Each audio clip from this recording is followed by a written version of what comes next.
Welcome to AFL Outsiders, brought to you by AFL Fan Zone.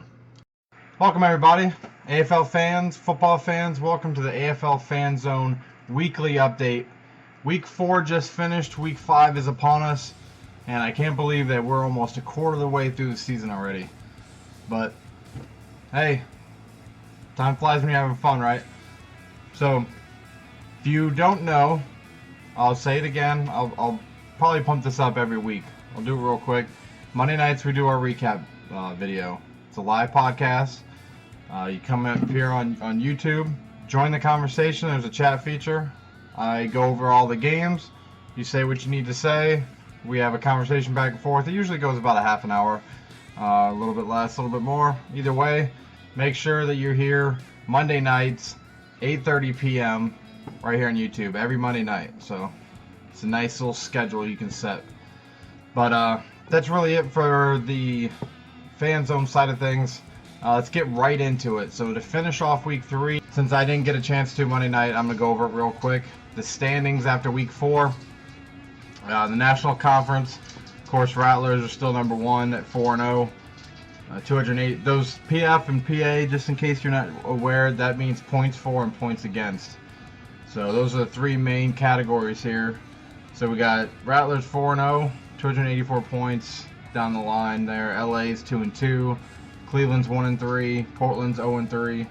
And on the American side, you got Orlando 4-0, Philly 3-1, Jacksonville 1-3, and Tampa Bay at 0-3. Of course, the bottom 2 teams had byes last week, but nothing's really changed. Obviously, records have changed, but it's the same exact order as we had last week on both sides, really.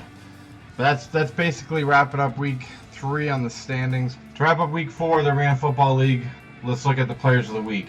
Starting with the Under Armour Offensive Player of the Week goes to Dan Rodabaugh, quarterback for the Philadelphia Soul.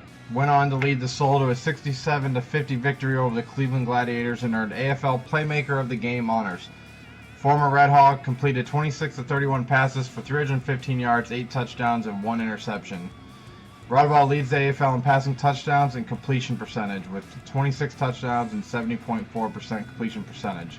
The Riddell Defensive Player of the Week goes to Orlando Predators defensive back Varmasani, who sparked the Predators defense in their big 43-40 home victory over the Los Angeles Kiss at the Amway Center Saturday night.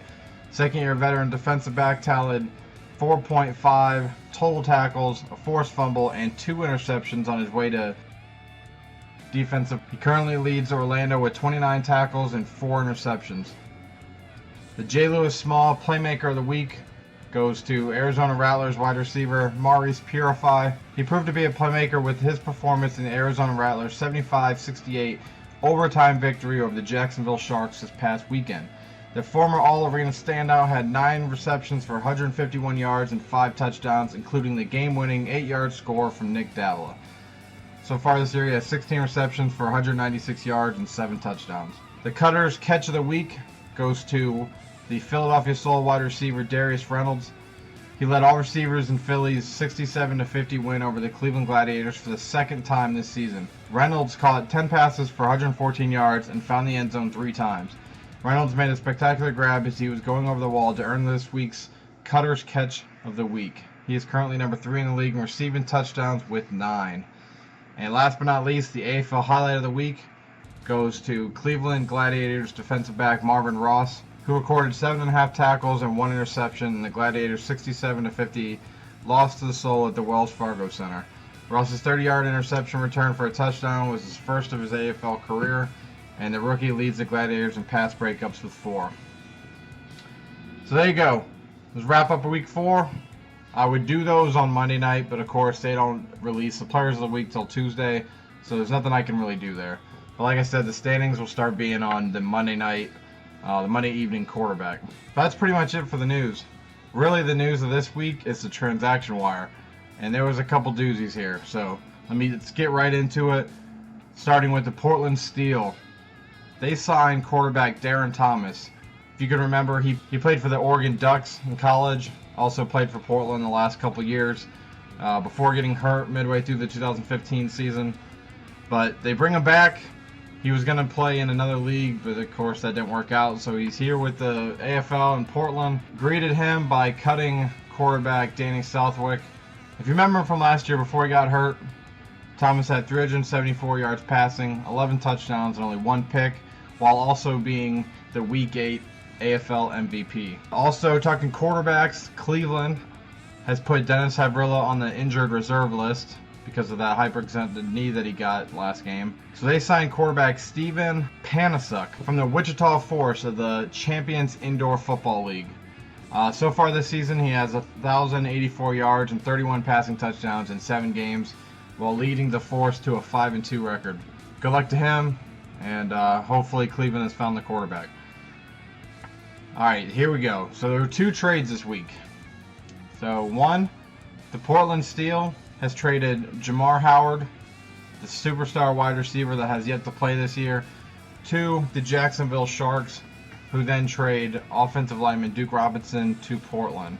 So that was the first one. Second one is wide receiver Mike Washington has been traded from Arizona to Portland for future consideration. So Portland gets rid of a receiver that wasn't playing anyway, and they pick up Mike Washington, who was buried on the depth chart at Arizona because they're just ridiculously stacked at that position.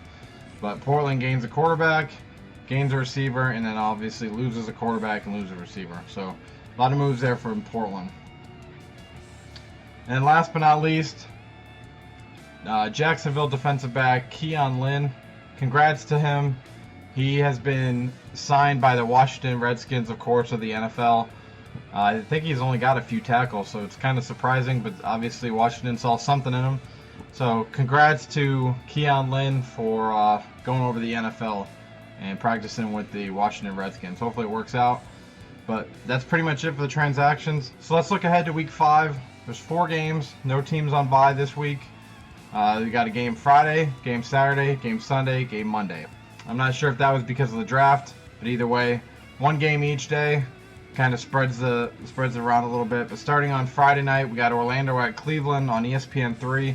That's at 7 p.m. Eastern. Saturday, Portland at Arizona. That one's the national televised game of the week on CBS Sportsnet.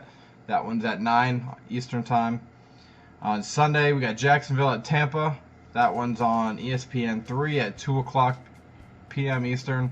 And then the AFL Fan Zone game of the week is the Monday night matchup where we got Philadelphia Soul traveling out west to face the LA Kiss. That one's on ESPN3 as well as Univision.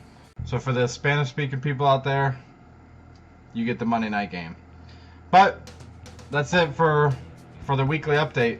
The Monday evening quarterback takes up all the recaps. Preview comes on Friday. So that's pretty much it. I hope you enjoyed it. I can't wait for this weekend's games. But make sure you always check in on us. Twitter, Facebook, our website, aflfanzone.com. Here on YouTube. Share it with your friends. Do all that kind of stuff. We appreciate it all. Trying to make a great community. But that's it. I'll see you guys on Friday for the LA Kiss, Philadelphia Soul, Rock versus Jocks game preview. Take it easy.